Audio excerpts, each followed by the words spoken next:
interaction with, I think, different set of students. So this is again a good opportunity to interact with you, although I have brought some slide presentation. But I normally like to talk. You are free to interject. You are free to talk about it. The subject itself, you can make out police accountability in India and the proposed new code. Now, let me talk about the new code. Old model. Without mic is also okay. You see, what I am going to talk, we must give you a brief outline. I am going to talk on everything related to police investigation.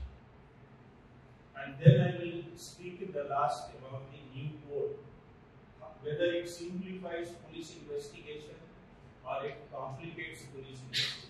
This is my subject today. In between, I shall talk about two concepts, what we call court-monitored investigation. Now, this is a word that is in currency, which you may have heard, which you may have seen in the newspaper. What is court-monitored investigation? And that I shall give you a reference in between. Now let me first begin with, police is responsible, the most important task of a police officer is investigation. Why do I say so? Because it is the only agency that can investigate under the CRPC. Now all these are statutory powers. It is not based on the discretion of any court, any magistrate or anyone. No private security agency or for that matter any private individual is empowered as per the statute to do investigation. This is what is my bottom line today. So it is only the police as per the statute which can investigate. Now when we call investigation, as you are all law students, you must be understanding what is investigation. You must understand we have a very significant difference between inquiry and investigation. And investigation is setting law in motion. It is not just a very loose word which we can talk in a very loose fashion. When we say investigation, it has a lot of connotation. And investigation cannot be taken loosely. Why do I say so? Because investigation as per CRPC, if you refer to your basic CRPC, 2H, right in the beginning when you do the definition section, what is investigation? It is collection of evidence. And who collects the evidence? It is only the police officer who can collect evidence. Now even if you collect evidence, can you go straight away to the court? You cannot. It depends on the police report. And only the police is authorized to file the investigation report. Now when the report goes to the magistrate, what happens then? The magistrate is either free to accept the police officer report or reject it. Please understand. Because he has to apply his mind independently. That is what is the basic. Now police has multifarious duties, law and order, VIP security, investigation of a crime. People say the most important you will find when you talk to a police officer, he will say the most visible job is that of a VIP duty or of a law and order. Every police officer aspires to be in a law and order framework. Why? Because he is visible by the public, he is seen by the public, his job has an impact on a general crowd. The most detested job is the investigation. Why? Because investigation is something you do under the cover. You are not exposed. You collect evidence in a very low profile manner.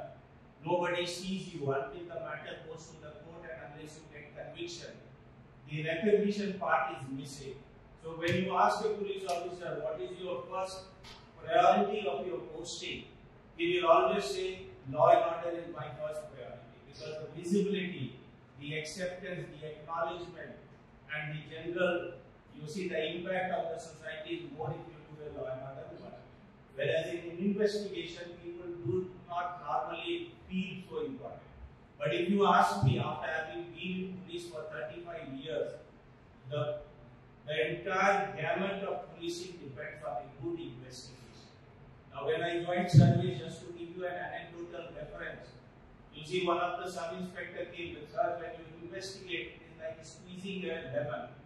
The maximum juice you take out and leave the lemon as it is. That is what is called investigation. You squeeze it out, take all the evidence possible, and unless you get all the evidence, put it in a coherent format, you shall not be able to get the court acceptance of the job you have done. So always remember, collection of evidence is the CRPC provision which only a police officer can do it. The next point is, what evidence do you collect, which you may have done in your Evidence Act also. Section 3 and 5. You only collect evidence which are facts in issue and relevant fact. Please remember, now I talking to you does not imply any investigation. If I keep collecting all garbage in my investigation, you will find I will lead nowhere and I will only get confused and confuse the court also by my unsystematic investigation. That is why you will find that recently our ex-Chief Justice Mr. Ramanna, while retiring, he made a very significant comment. You see, today we have got multiple investigation agencies for any crime. Take a matter of Prevention of Corruption Act, for example. How many agencies are today doing investigation? You will find CBI doing, you will find ACP doing, you will find Lokayukta doing, and then finally these days, much in news is ED, Enforcement Directorate.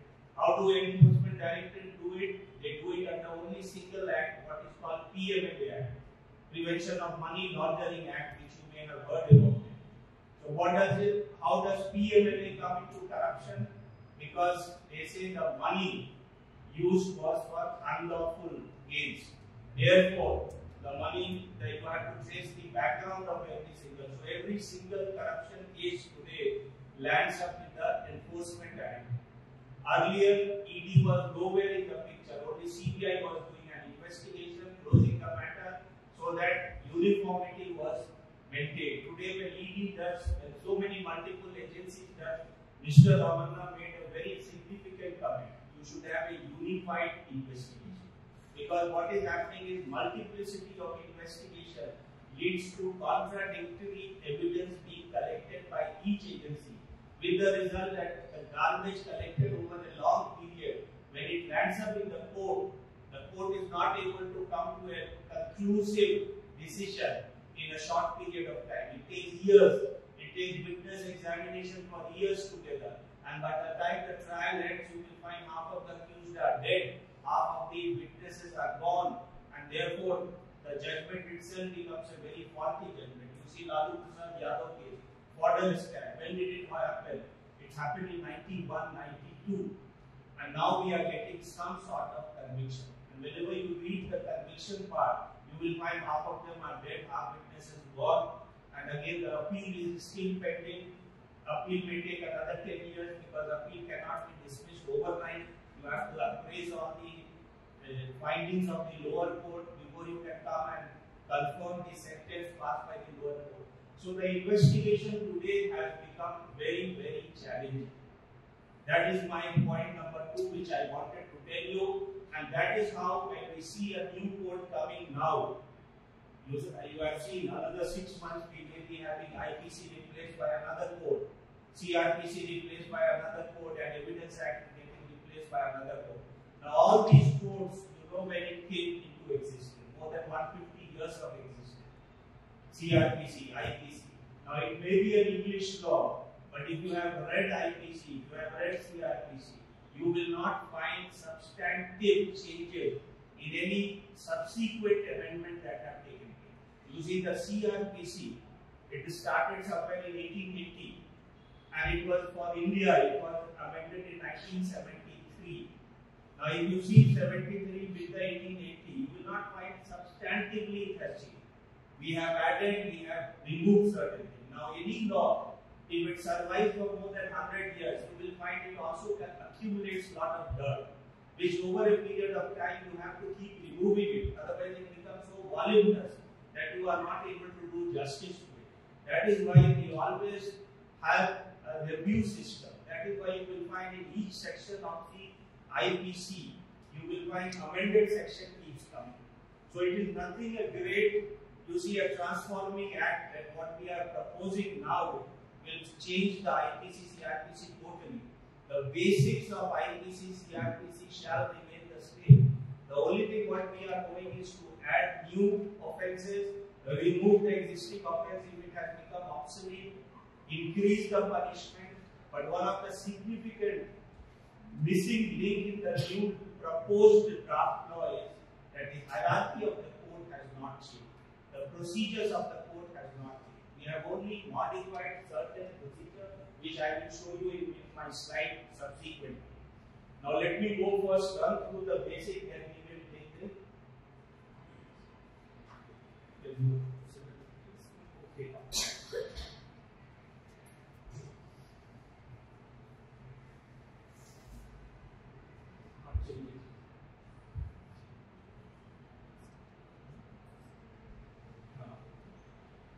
Now this is all the basic of investigation. It is just for your recapitulation. It's not there that you don't know all this. Now I started with 2X. Now 2R is the police report which we submit on the completion of a investigation under 2R, and the report is under 173(2). Now this is the police report on the basis of which the court can take cognizance or the court may not take cognizance depending on the police report. Now when you see section 41, this is also under revision. 41 is the arrest. When should you arrest? Now recently Mr. Kapil Sibal, a noted lawyer, gave a very good commentary. When do you arrest? You arrest on the basis of suspicion in India. You do not arrest on the basis of culpability.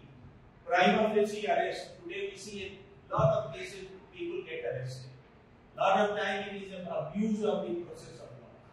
Why is it an abuse? Because the CRPC mandates, if there is a suspicion, you can arrest and accuse. Always remember. Then you have to justify your arrest. Why do you arrest him? You arrest him if there is a likelihood of a destruction of evidence. You arrest him if he is likely to abscond. You arrest him to aid in the process of investigation. You arrest him if there is a likelihood that he may win over the witnesses. So all these are the factors, and you see these factors, it all depends on the discretion of the IU. He applies his mind, he makes a report, sends it to the magistrate, and the arrest is done. Now in case of ED, you have seen a lot of criticism has come for the enforcement directorate. Now enforcement directorate should also arrest if either there is a suspicion or a culpability. These are the two factors. If supposing somebody names you in an FIR and says that I suspect him, it is the job of the police officer to verify whether the naming in the FIR has any basis or not. Therefore, the Supreme Court has so many times mandated that arrest is not an immediate act. You should never arrest a person immediately. Only after due verification, if you find that suspicion has a ground, has a prima facie basis, or a culpability has a prima facie basis, you should arrest. But what is happening today, you will find a lot of people getting arrested for no reason. Now, if you see Kapil Sibal writing on the ED, he says ED arrest without suspicion, witut culpability. And you have seen people loitering, languishing in the jails for years together, months together. So that is a point where you see investigating officer has got lot of powers. IO, he has huge powers to decide on the arrest. Now please understand, arrest is a very, what you would say, a very dangerous thing. When you arrest somebody without suspicion, without culpability, you are causing huge damage to his self-esteem. The poor man, for no rhyme and reason, has to spend years or months in a jail. Now there was a very important case. You know, in a case of Kerala case, one person got bail, acquitted from the court in a case of Bihar, and then he was kept in the jail for 14 years after acquittal. Now this is a case I give you. Now what happened was nobody bothered to to take him out of the jail even after acquittal. When it was brought, one of the very active young lawyers, he took up the matter with the Supreme Court and he said, how has he been detained in the court even after the acquittal order? What we call under trial prisoners, you know, but this is a different case. After acquittal, nobody bothered to release him from the jail. You see what happens today, when you get a bail order, it takes time to reach the superintendent of jail. The moment if nobody is following that, the order may come, may not come. Even if it comes, if the superintendent of jail does not apply a fine, and if the person who is languishing in the jail is an illiterate, uneducated person, he has no backup support of the family, no lawyer is there to support him, the poor man never gets a bail. And this is a real case that happened. He languished for 14 years. And when the matter went to the Supreme Court, what did the Supreme Court do? Supreme Court decided that as a part of strict liability on the officer, compensation must be given to the person who was languishing. Now they decided, they applied the theory of vicarious liability, strict liability. Who should pay the money? That question arose before the Supreme Court. Whether the officer from his pocket should pay or the state should pay. And why should the state pay if an officer commits a mistake? Because he has been decided, he has been asked to do this job. That is what is called police accountability. When you are doing the police officer who did the investigation, who was SHO, he should have also followed that he got the bail done since he was acquitted. But nothing happened. And this is a classic case where he languished, and finally the Supreme Court applied the principle of vicarious liability, saying that it is not a personal liability or strict liability of the officer, the state must pay. And he was, as a part, this is a case of 10 years back, he was paid 75,000 rupees in those days as a matter of compensation. Now what I am trying to tell you is not the monetary amount. What I am trying to tell you is the negligence, the part of the officer. Why he should not have been alert to do his job properly, so that such innocents do not spoil their life in their incarceration. Yes, case of Sudarshan, you are right. So you understand there are several such cases where misuse has taken. Now this is a case of after acquittal he continued in jail. There are cases where you see during investigation, officers have been accused of illegal detention. Number one, destruction of evidence, fixing up somebody unnecessarily, even molestation of ladies, rape charges.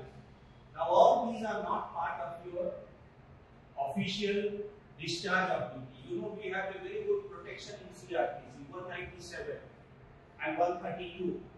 Now what is 197? Official, when you are performing a duty in your official capacity, what we call the concept of sovereign immunity. What is sovereign immunity? If you are doing a discharge of public duty and anything happens, any mistake happens, any error happens, knowingly or unknowingly, you need a government sanction to prosecute an officer. You cannot just put an FIR on somebody like that. Otherwise, the logic behind such a thing is that a public servant should not waste his time in vexatious, frivolous prosecution. He should have some protection so that when he performs his duty, he is mentally free to perform his duty. That is the protection he has been given under 197 CRPC. And under 132, if he is doing a law and order work, where he is trying to disperse an unlawful assembly, the police officer on the spot gets protection, because if he does, supposing excessive use of force is there, or he kills somebody, then he has to be protected. That is why this concept of sovereign immunity became very important. Now, how did the courts interpret? You know how did the court? I gave you example during investigation. You can do all the kinds of atrocities on an innocent person just to get a confession out. And you know, in Indian Evidence Act, confession before a police officer is not admissible. Yet, what do? We torture somebody. We put a custodial torture, even sometimes leading to custodial death. Why do we do it? Because either you are not aware of the law, or you become too obsessed with your job. You don't care for anybody. With the result, custodial torture leads to confession, confession leads to some useless recovery, and finally the case ends in big zero. But you are accused of all this, what you call aberration during investigation. And as a public servant, the Supreme Court held that these should not be brought under sovereign immunity. These are personal. This is a personal strict liability of the officer who has done all these kind of misconduct in course of investigation. That is why when as a superior officer in the police, we always keep telling our junior police officers, please follow the rule book, because the court is going to come very heavily on you. Now recently, if you have read the newspaper in Assam, what did Assam police do? They got some information on militants. So they raided a place. At 2 in the night, a mother with a child was arrested and brought to the police station. Now what did this matter went to the Supreme Court. The Supreme Court took it very, very seriously. It's a very recent case. You may have read it also. Now the question the Supreme Court asked the SP was, what was the urgency in not waiting for 3 hours when the sunrise takes place and arresting him? Why did you arrest him in the dark? And what is the logic behind it? Now, the arrest was done without the accompaniment of a female constable. You know, it is mandatory. When you arrest a woman, you must have a woman staff. A male officer should not arrest. The second one is, even if you arrest a woman, he or she should not be detained in a police station after sunset. She should be taken to a very safe place. It could be a hospital, it could be a protection home, but not necessarily a police station. Why? This came in the early 80s. You remember the Mathura rape case? Are you aware of that? Mathura rape case was a classic case where a woman was raped inside a police station by a drunkard policeman. And after that, our whole CRPC was amended and said that the woman, if she is arrested, she should not under any circumstances be detained in a police station, number 1, accompanied by a lady, a woman police officer. Number 3, as far as possible, she should not be arrested in the night time and neither interrogated in the night time after sunset. If there is an emergency, you have to account for the emergency. This Assam case went and the SP was asked to account for it, and then later he was in an open court, he was made to give the reason. The final verdict is still awaited. Now the point is, unless you know your law, the investigation sometimes can become highly tedious. Always remember, you need to know CRPC, you need to know correct application of the procedure. If you do not, that is why when you read the section on arrest, you will find the person who arrests should have an identification. Earlier days, we used to remove our name. You see, when we wear uniform, my name is displayed on my shoulders. Now the point is, why it should be displayed? Because you should know who is misbehaving. If he is doing a wrongful act, tomorrow you can fix it up. Because the transparency in investigation becomes highly important. That is what the point. And that is why I am relating it to police accountability. And the Supreme Court has rightly said, a lot of cases where you seek protection under sovereign immunity of 197, it should be clearly seen whether it is in discharge of your public duty. If you do not find any connection in public duty, then you need to save yourself on your own without the state coming to your rescue. And how does the state come to your rescue? By granting or non-grant of sanction for prosecution. Now that sanction for prosecution is a very important. A lot of public perception is very wrongly felt that all the police officers are protected. It is necessary. If tomorrow you join a public service, you will find how important it is that you must get protection from the government. Otherwise, no police officer shall perform any duty. There will be looting, there will be arson, there will be rioting, and every police officer will take the easy course of not preventing, lest he shall be accused. Now you see, in the light of this, there was a campus in Chennai. 2 boys fought. The murder took place on the gate. On the gate, 2-3 policemen were standing. They were waiting, they were watching the murder taking place. They did not intervene. Now you see, if you read CRPC, it is your moral duty to prevent a cognizable offense. You must have read this. Not only as a policeman, but as a private citizen also. Here what happened was, if we get into too much of technicalities, the caution is that a policeman should not enter any academic institution without the permission of the director or the principal. Only the principal or the director is authorized to call the. Since the policeman did not get the order to enter the campus, they watched a cold-blooded murder taking place in front of them without intervention. Now, this is where you can carry the procedure to its absurdity, and that is where people on both sides listen. Now, in a college, principal one day rang me up.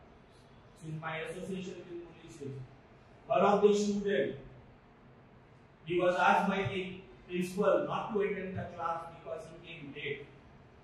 What did he do? He called up 112 in Bangalore City. And the policeman, getting an opportunity, came running to the institution to come to the help of that student.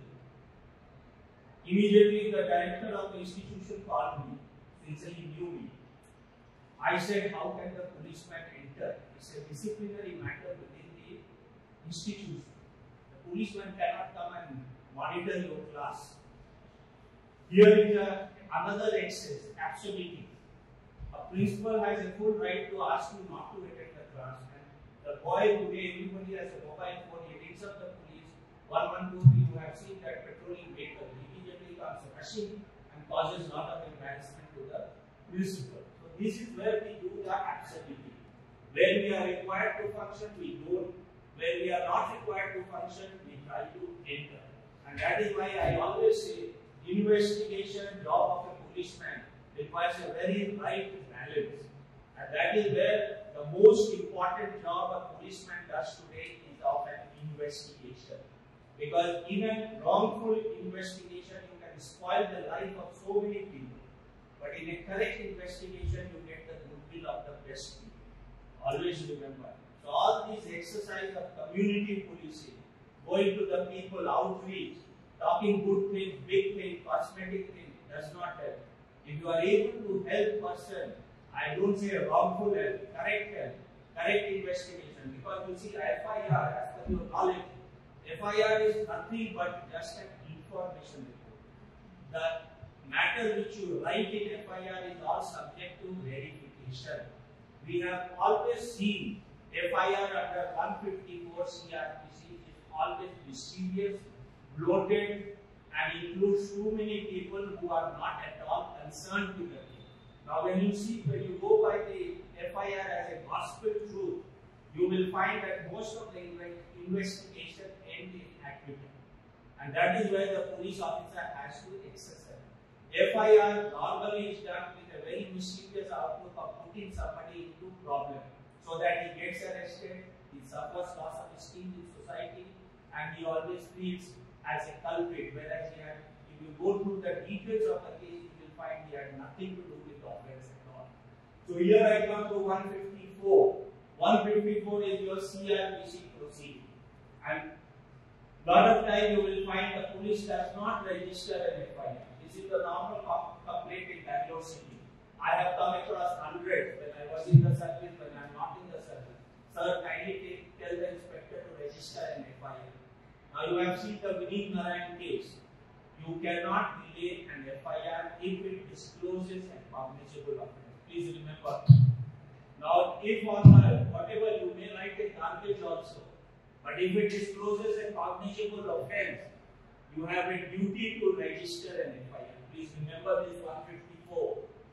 Now, lot of times people don't register FIR, even if it discloses a cognizable offense.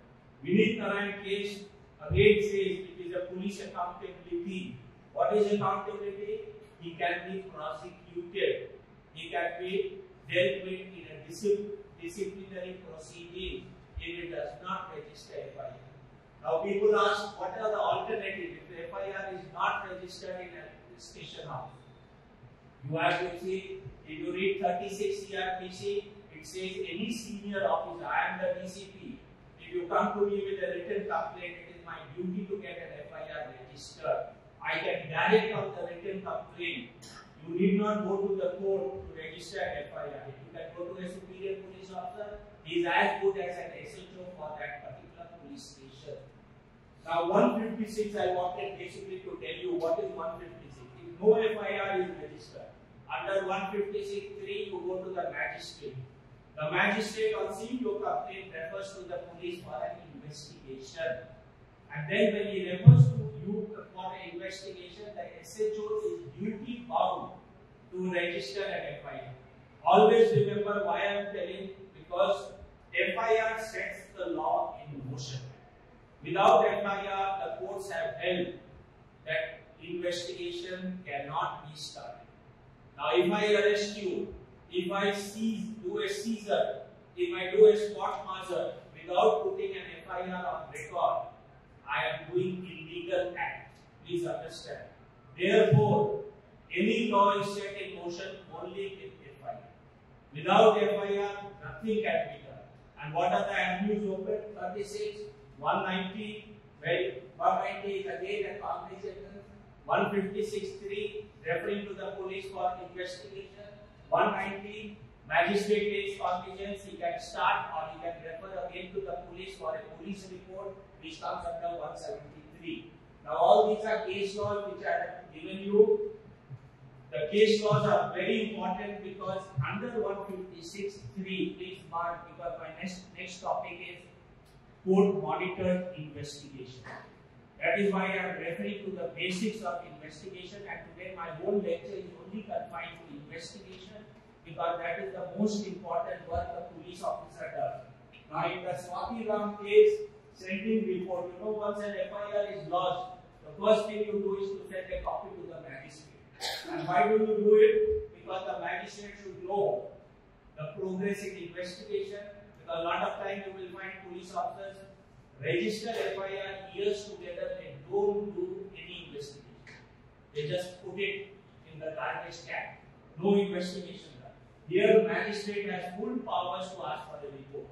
Meenu Kumari ignored conclusion of investigation officer, applies fine, and can, if necessary, take cognizance. Even if a police report gives me a total clean check, and the magistrate, on application of his mind, feels that this matter needs an open trial, he can conduct a trial. Please remember, a lot of time you will find corruption happening at the level of IO. You go and bribe the investigation officer. You get a closure report from an investigation officer, but you see that is not the end of the matter. The end of the matter is only when the magistrate confirms the closure. If the magistrate does not confirm the closure, it will be shown as a pending, and that is why FIR copy at the stage of making an FIR, we send a copy immediately to a magistrate house, even at midnight, even in early morning. We don't wait for the office hours. And the importance is that the FIR should not be manipulated. Although FIR is not a substantive evidence, it can only lead to corroboration or contradiction, but it has a value of setting law in motion. Now when we come to 190 and then we come to all these cases, you see 200, chapter on investigation. What is 200 and how is it different from 190? Please make a note when you do CRPC. This is the most important and a pet subject of any examiner. How 200 and 190 and 156(3) is different. Always remember, in 156, police investigates, gives a report. In 190, magistrate refers to the police to investigate, and he can take cognizance. On getting the report, he can start trial or he can close the matter on the basis of the police report. In 200, on oath, he can take your statement. You are a complainant. He can take your statement. On the basis of your statement, if we find you are doing it on oath. Why oath is important? Because if you lodge a frivolous complaint on somebody, tomorrow you can be prosecuted under IPC Part 188. Always remember, that is why oath becomes very important. And when you take a statement of 200, The first thing he does, he sees whether it is cognizable, and then he starts the process of open trial, where he appraises the evidence on his own. So all these are case law which are very important. A person dissatisfied with the investigation can make application under 156.3. Sakira Vasu, if a person has a grievance, he can go under 156.3. Now what does it imply? Why have I written these two case law? The importance of case law is that you need not always file a PIL. You need not always file a WP, writ petition, in High Court or a Supreme Court. You know, writ petition is under 226 and 32. You have an alternative method of going to the magistrate and seeking a magistrate report on the investigation. A lot of times people complain, I don't have resources to go to the court. I can't employ a very senior lawyer, because you see High Court and Supreme Court is just a matter of who represents you. Even today in the criminal justice system, once you start practicing, you will understand who is your senior. Why is your senior? If you have a good senior, it helps you. If you do not have a good senior, it does not help you. Now, in typical case, if you know Article 370, the argument is going yesterday concluded in the Supreme Court. Have you seen Mr. Kapil Sibal, how did he argue? He was standing on a desk like this, and about 10 of the lawyers were behind him. And each time he wanted to make a point, one of the lawyers was showing him a tablet and whispering in his ear. The result was that the judges became so irritated that they said, why should I talk to you? Let me talk to the judges directly. Now this is what has become what we call, we have monopolized the criminal jurisprudence. Kapil Sibal carries weight, but he does not read the brief. He is briefed by all his juniors. Sometimes the fact of the cases go wrong, and you saw the whole bunch of people standing behind him to assist. Now he becomes more like a spokesperson. Now that is where our law system is failing in a big way. Unless you employ a big lawyer, your case may or may not be heard from. That is why whenever a young lawyer gets acclaim in the court, gets a good conviction, we should always give him more publicity than necessary. Because it's a huge effort to get a conviction or get a point done in a court of law. And today, without having a big name, most of the cases do not get the proper justice which he should have gotten. So here, these are the three options of investigation. Why I refer this? Again to repeat, most important, you can mar a family, you can mar a person's future on the basis of a frivolous FIR. And if the police officer also does not do good investigation, the poor man goes for a toss. And you see, for any job today in India, earlier in our time, it was only for a government job. Today, even for a corporate sector job, everybody insists on a police verification certificate.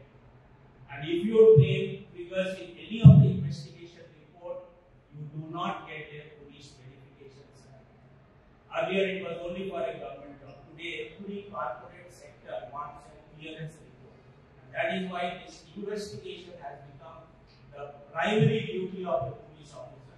And it's a very, very solemn duty. I keep telling all the officers, when you perform investigation, please do it extremely well. Now here we come to this new concept. We have time to tell me whenever to stop writing this. Now this is a court monitored investigation. Now you are all aware, we had a lot of scams in the last 10 years. You name any scam. Coal scam, 2G scam, Commonwealth Games scam, Vyapak scam, all these few scams I have mentioned also. Now what happened in all these big high profile cases? The court started monitoring investigation. There is no concept of court monitored investigation. Please remember, the court cannot direct any investigation. Why? Because in our criminal jurisprudence, please remember, after 73 CRPC, we have a separation of roles. The investigator cannot become prosecutor. The prosecutor cannot become a judge. And a judge cannot become an investigator. We have absolute separation. There cannot be conflict of interest. Please remember, this is what we did in 73. We created in Karnataka Directorate of Prosecution. All the ABPs and PPs come under Directorate of Prosecution. Prior to 73, the SP, district SP, had full control of the prosecutor. Now it was done with a very, very solemn objective. The prosecutor should not also be guided by the investigator. Although he does own a responsibility to the investigator that the case should be argued in a proper way because he represents the state. Always remember, prosecutor represents the state in a court. Therefore, we have a system in our police department when you file a final report under 173. The prosecutor must vet your report. PP must vet before it goes to the court. In only few circumstances, when you find the prosecutor is not doing a good work, when there is a doubt about his integrity, the police officers are empowered to find a charge sheet or what we call a final report to the court directly. Now, this was a tremendous achievement after 1973 CRPC when we implied. Earlier, executive magistrates also performed the role of judicial magistrate. Now, it is purely separate. That is why in certain circumstances, when a lot of death takes place, earlier an executive magistrate was empowered to do what we call inquest procedure. Today also is empowered. But in certain cases, even a judicial magistrate can conduct an inquest just to have transparency, just to have no manipulation of evidence. So this is when the court monitor investigation started. Why did it start? The main reason was delay in investigation. There were a lot of influential people influencing the IO. You know how it is. In a police department today, you will find ruckus for transfer. You become an IO, you become an SHO, you are very important. That is how we have this transfer, what you call portal scam running everywhere. Because unless you occupy an important place, you are not able to influence. And that is when the IOs become very. So all these scams depend to the question of court monitor. Now there was a parliamentary committee. What was its observation? They said court monitor impinges on the independence of trial court. Overseeing investigation and passing directions. It implies that the trial court will get influence. Under Article 142, the Supreme Court has all the discretion to do justice.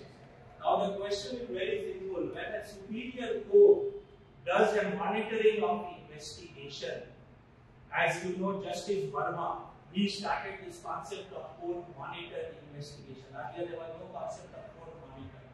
You submitted a report, the magistrate was free to reject or accept your report. This is a simple procedure here. But because of all these high-profile cases, the court started saying, I will monitor the investigation. Now, please remember, in monitoring, court has no jurisdiction to guide an investigation officer how to conduct the investigation, whom to arrest, when to arrest, what evidence to collect. If a court gets into all this, that will be our next topic, court supervised investigation. In a court monitoring, the court only has to see in a sealed tower whether investigation has proceeded in a timely manner or not. That is all. The court will not get into the merits of the investigation. Please remember, monitoring does not allow day-to-day monitoring, day-to-day checking of your case diary, day-to-day checking of the kind of evidence or investigation you have done. It cannot. Why it cannot do it? Because you see, if the court does that job, tomorrow court will not be able to perform the job of adjudication. Because if I become investigator and tomorrow I also become a judge, then where is the question of getting justice?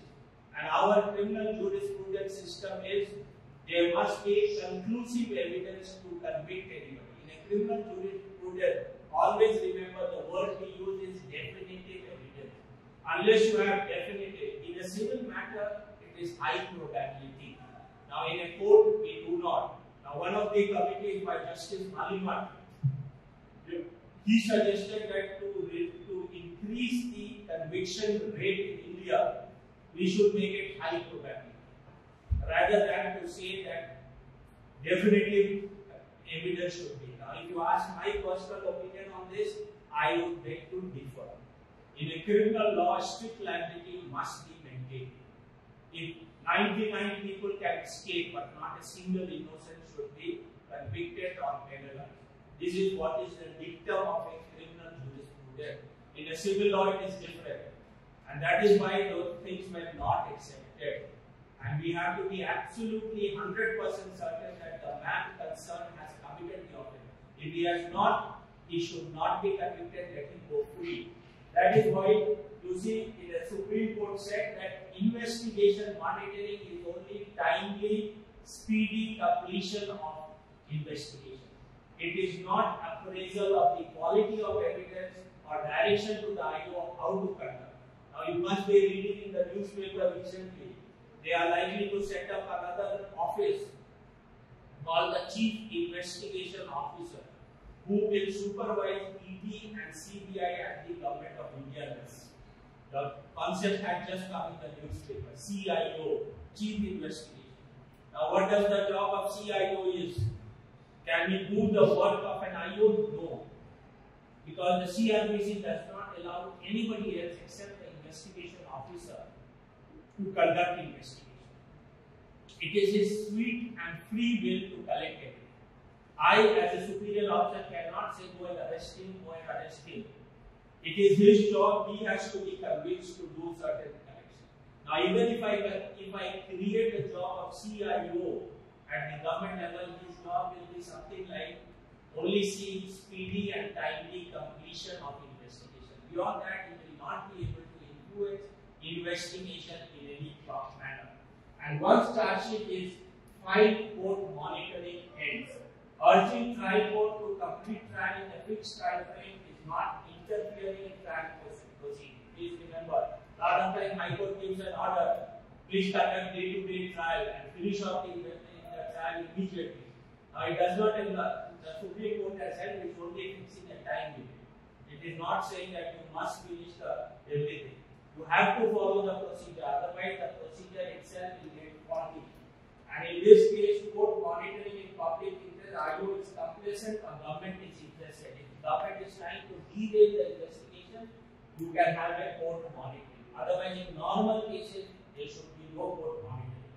And you see what the point of here, monitoring is continuous maintenance. What happened in Manipur? Not the recent problem what we are facing in Manipur. Manipur always had this problem of militancy. So a lot of these disappearances of people used to occur. You see, people were picked up, killed, body not recovered.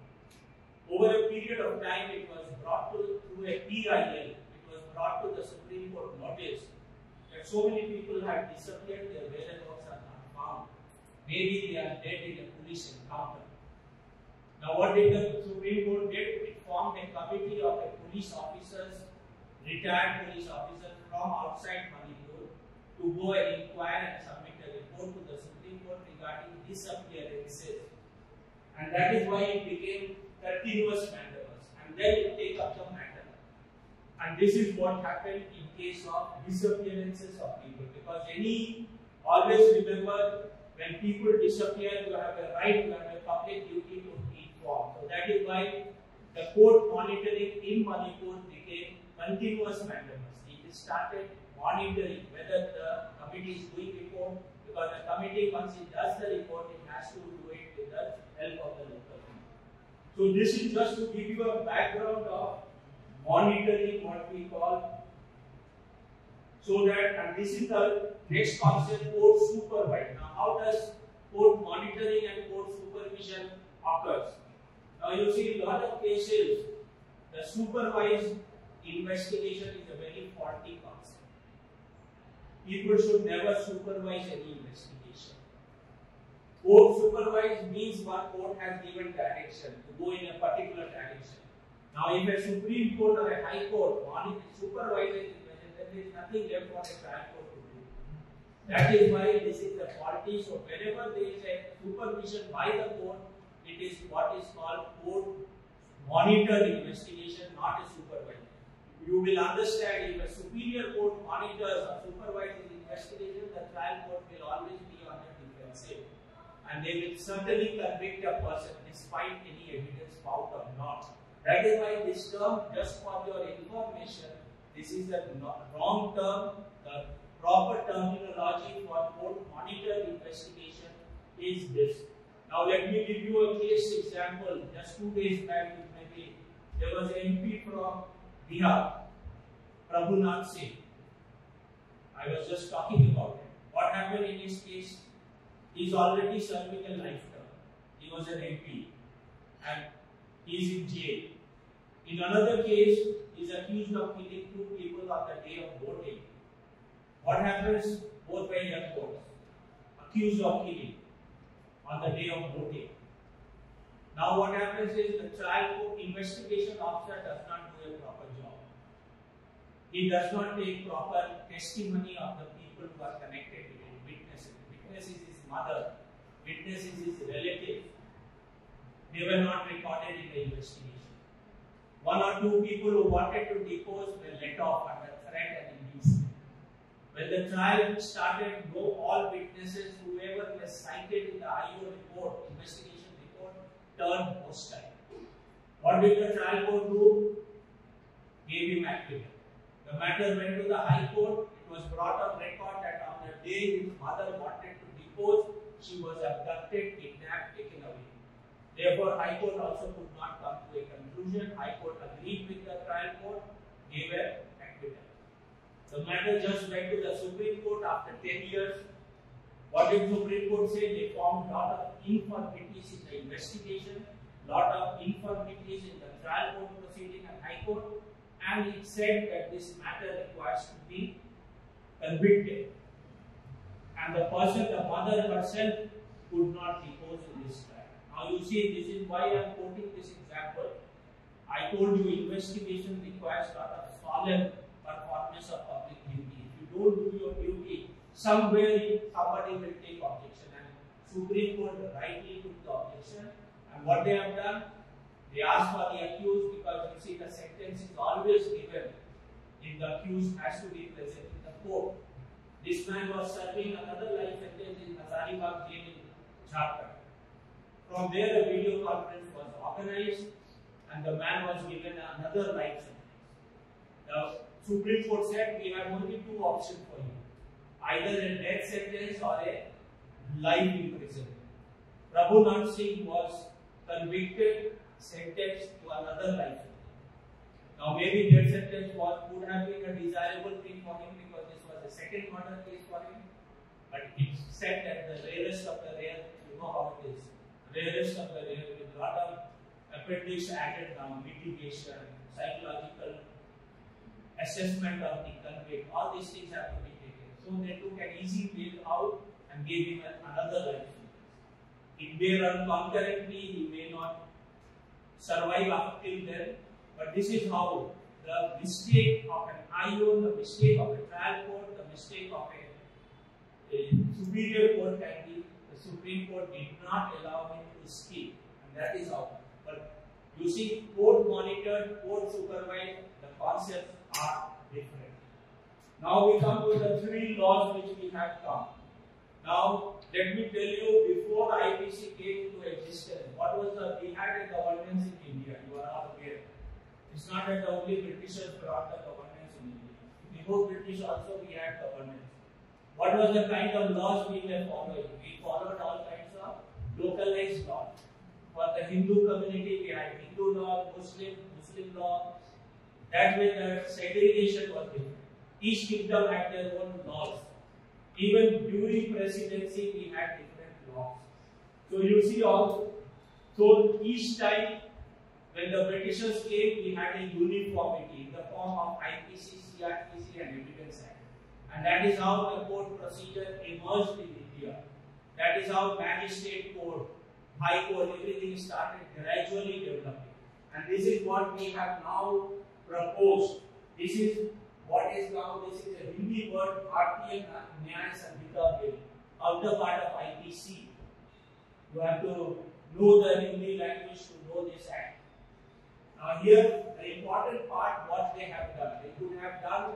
They have reduced the number of crimes. It is still in a draft stage, so we are not going into section wise. Because let it come out somewhere in December, it should be out and it may be mostly, it shan't be applicable. After that, we may not have to write IPC, we may have to write all this. So therefore, the matter would become more important once it takes a formal shape. Now, as I am told to understand, what have we done in IPC? We have tried to remove certain kind of offences. What are the kind of offences we have removed? Adultery, unnatural sex, remember, 377, adultery, 497. Similarly, we have removed sedition, 124A, because there were a lot of Supreme Court orders, both on adultery and all this. So what we are trying to do, make the IPC more compact. From 511 section, IPC may become around 300 odd section, which is quite justified. Because a lot of sections of law today do not find any application. It has become a burden for any legal practitioner to carry this 511 section on his head. So it is a very rightful thing. What we are trying to do is contemporize the IPC to our present requirement. Now let me give you two of the examples. It's not that the IPC has never been amended. After Nirbhaya case, you know what happened in Nirbhaya case? When a rape or murder of a girl in Delhi took place in 2012, we had a commission called Justice Verma. What did he do? He redefined rape and he made 376 ABCD, where even scaring out a woman in a wrongful manner could qualify to become a rape. Earlier, rape was based on medical evidence. All these kind of stalking a woman, all this was coming under outrage of modesty, 354. But Justice Verma made it a very huge definitional change in the rape policy. With the result that suddenly you found in the police record, number of rape cases becoming very, very high. It suddenly shot up. Not that the rape in society became rampant.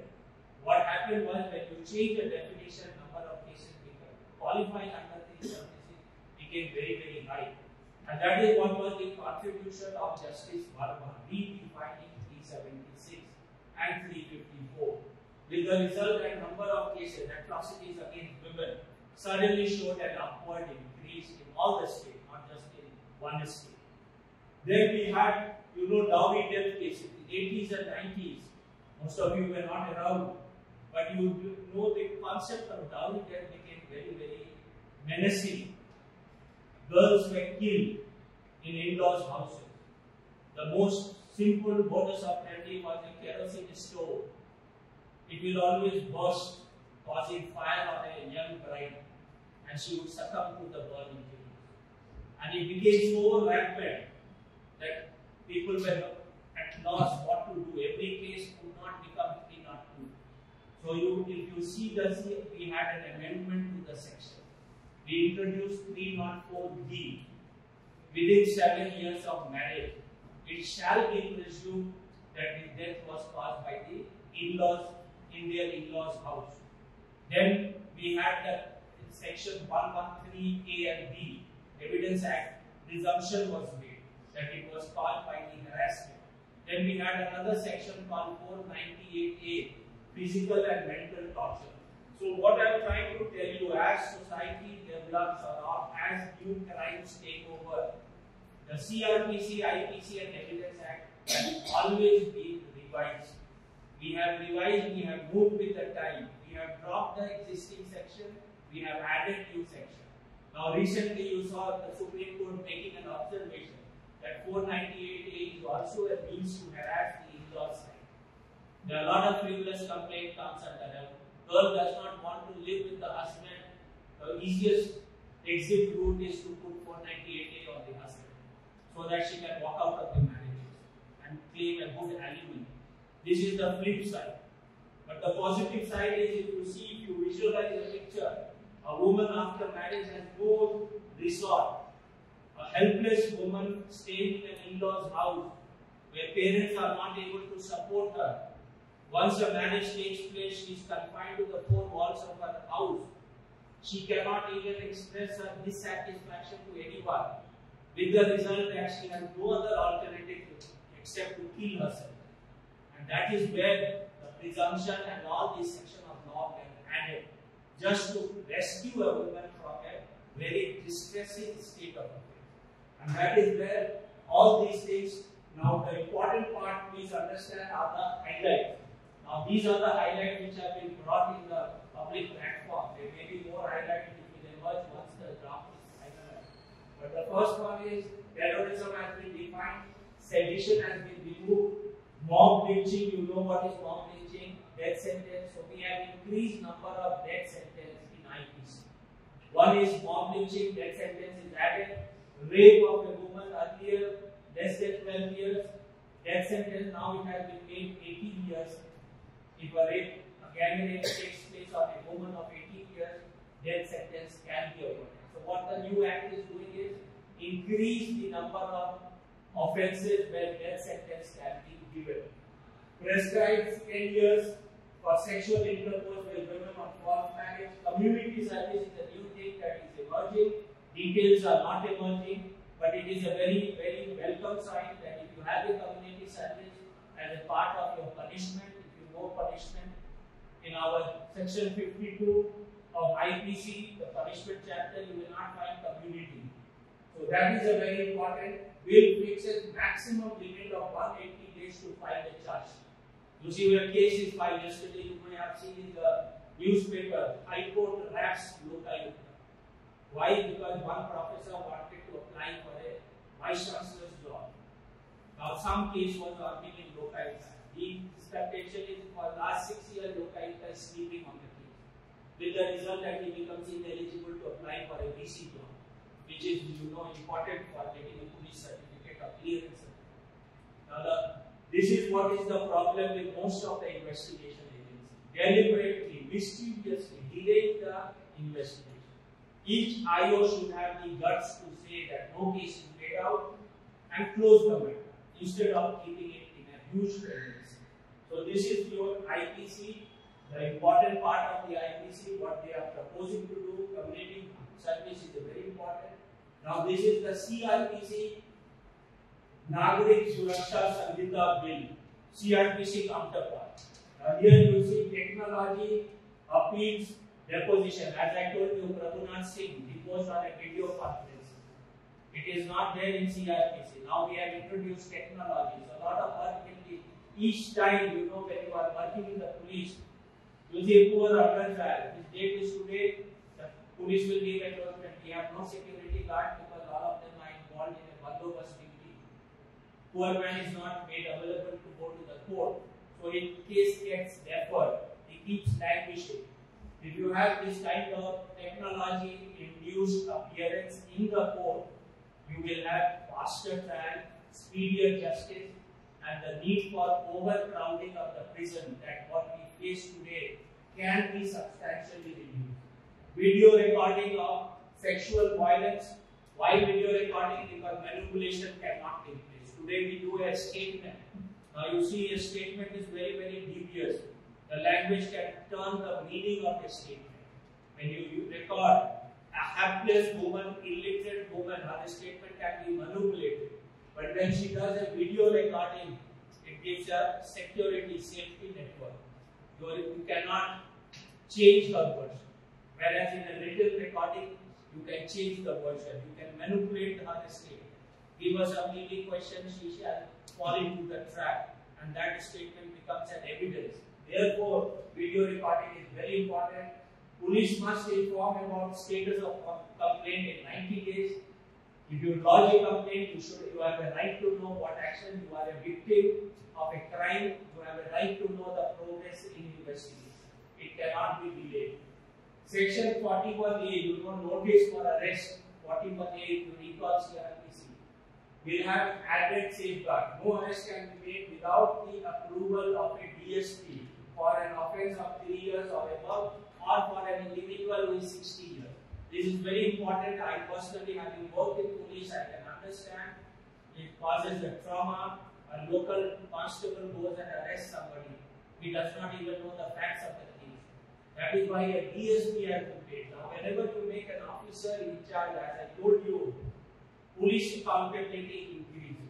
If a DSP commits a mistake tomorrow, he can be held liable tomorrow in the court. So it is not just for a showpiece. This is a very important amendment that will come in because it will amount to police accountability. Senior officers will be held accountable. They cannot just shrug off the responsibility and say it was done by a senior officer. Absconding criminals to be tried in absentia. You know, half of our economic offenders are abroad. They are enjoying party. You may have seen the recent video circulation, marriage of Harish Salve. Most of them sitting in that video are absconders. You know that. So that is how they are enjoying life outside without having undergone the trial. Choksi, the Nirav Modi, all these people who frauded Indian banks, all enjoying life. So their trial can take place in absentia and they can be declared if they have escaped from India. Empowers magistrate to take cognizance of offences based on electronic records, email, SMS, WhatsApp. Under IT Act, you know, even a news clipping can be used as an evidence. That is why news clippings have become very important. If somebody has captured something, it can become an evidence. Mercy petition, you know, this is a classic case why this has come up. You know, Penny Selvan, have you heard of the name? Rajiv Gandhi assassination case. What happened in this case? He was put in the prison. He served prison for 31 years. He was put on death sentence. In 2014, death sentence was commuted to life sentence. After that, he asked for remission because any life sentence should not go beyond 20 years unless the court has explicitly said till the end of his natural life. After 31 years, he gave a mercy petition. The state government did not take action. It went to the governor. Governor, after obtaining all kinds of report, forwarded it to the President of India. President also would not take an action because it was little bit sensitive matter. Finally, it went to the Supreme Court under Article 140, what we call 41, under complete justice. And finally, Supreme Court decided to release him after 31 years of imprisonment. He was one of the co-accused in the Rajiv Gandhi assassination case. Now, that is why this mercy petition has been said that it must be decided within 30 days. Either you reject or you accept, but you cannot keep pending ad infinitum. That is what, in the light of that case, it has been done. And the last one, which I am just showing you the Evidence Act, RPS Raksha Bill, electronic evidence, any information generated on any device can be provided as an evidence. And always remember, evidence is always on factual issue or relevant fact. Irrelevant fact you should not. Number 2, admissibility, which can prevent electronic. You cannot manipulate as much, although there is a lot of scope for manipulation also. You know it better. But cyber forensic can decipher. Special provision of DNA evidence. Now you know DNA. We run forensic science lab in our state also. DNA is 99% conformity. For DNA, anything can give a DNA. Your hair, your sweat, your saliva, your blood, you need not always be intrusive. That is why a DNA, even a dead body, will preserve the DNA. Because tomorrow, the DNA sample can give very crucial and clinching information.